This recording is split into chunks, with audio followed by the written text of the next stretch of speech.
Hello everyone, welcome to Aptitude Destination. In this video, we are going to analyze the UPSC 2024 CSAT.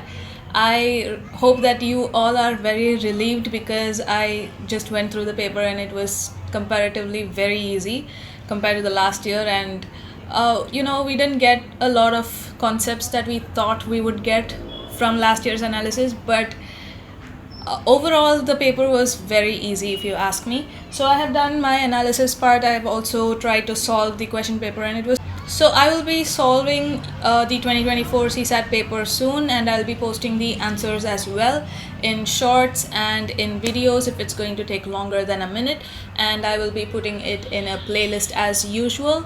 I know many of y'all are requesting me to do a 1 hour or a stretch video of solving all the questions, but I feel like posting single question really helps with the searches because some people want to only look at certain questions that they have doubts in. So I prefer putting it in a playlist so that you can access everything at once if you want, or you can go through single questions as well. So we will solve it right after this video. So in this video we are going to do the analysis. So I have noted down the important points and all the interpretations and the insights that I got from this year's analysis. So I went through set A and I felt like there were a lot of easy sums and easy to medium sums.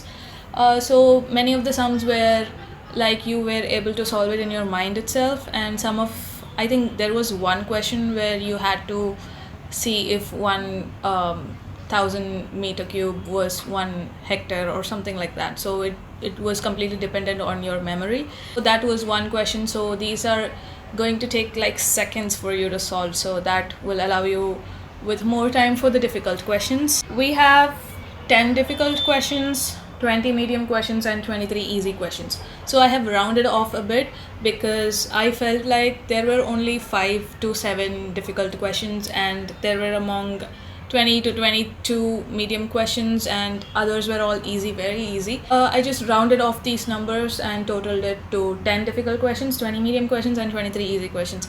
It still leaves us with the paper being overall easy to medium.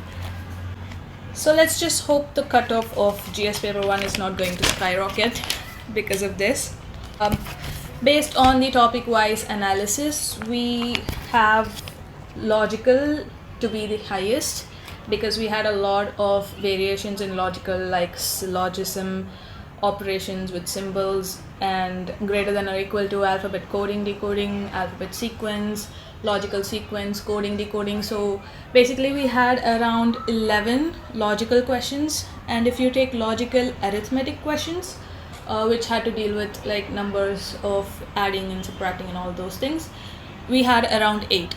So basically a total of 19 questions were just from logical. So this is a good thing because logical is kind of, you don't need to practice any kind of set formula or anything. You just have to use your brain and go through it. So it was very easy. The next repetitive topic, the highest asked topic, was number system. So basically the divisibility, powers, unit digit, these were all kind of repetitive. So that accounts to about 5 questions in total. So there was a total of 53 questions if I didn't mention it. So then we have the next repetitive to be data sufficiency. There was a lot of data sufficiency questions this time. I think we had around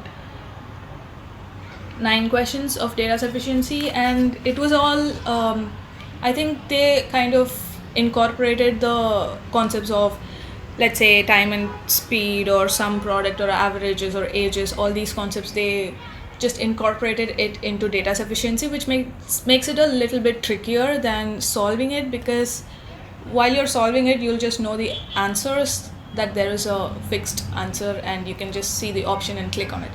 But when it comes to data sufficiency, there might be times where you will think that you need both the statements to solve a particular sum, but sometimes just one statement is enough to solve a sum, and that kind of is going to reduce your marks. So it was kind of tricky in some places, but I think overall it's easy.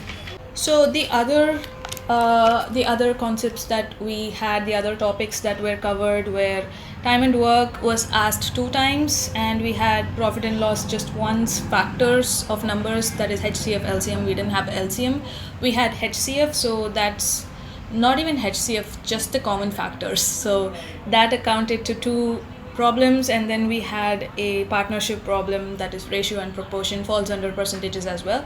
We had 3 percentages, Venn diagram one, I mean not a diagram necessarily, it's a sets sum, you can use Venn diagram to solve it.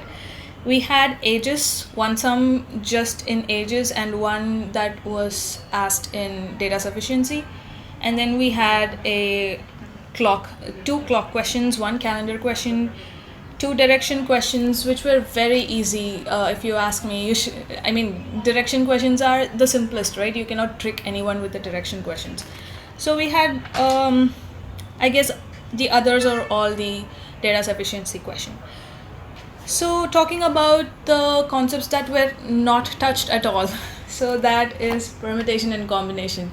So this is a bit of an irony, because last time we had around like half the paper filled with permutation and combination, and this time they just didn't ask anything at all. So I think it's kind of a trick that they played. So people will be preparing so much for permutation, combination and the probabilities, but now they have just asked nothing in there. So then we didn't have SICI, that is simple interest, compound interest. We did not have mensuration or work and wage. We did not have pipes and cisterns, geometry, trains, boats and streams, and surds and indices. So we did not have any of these topics.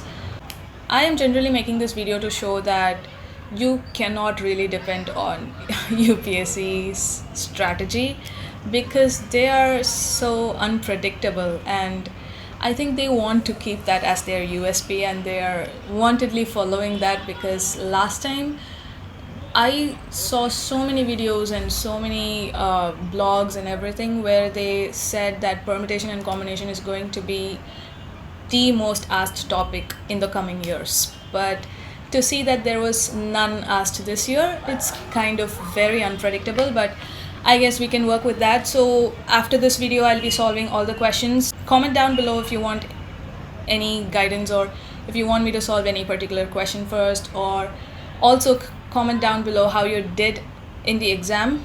I hope you are relieved. You can also talk about that. So thank you so much for tuning in this video. I hope you all did very well in the exam, and all the very best for your future endeavors. Bye.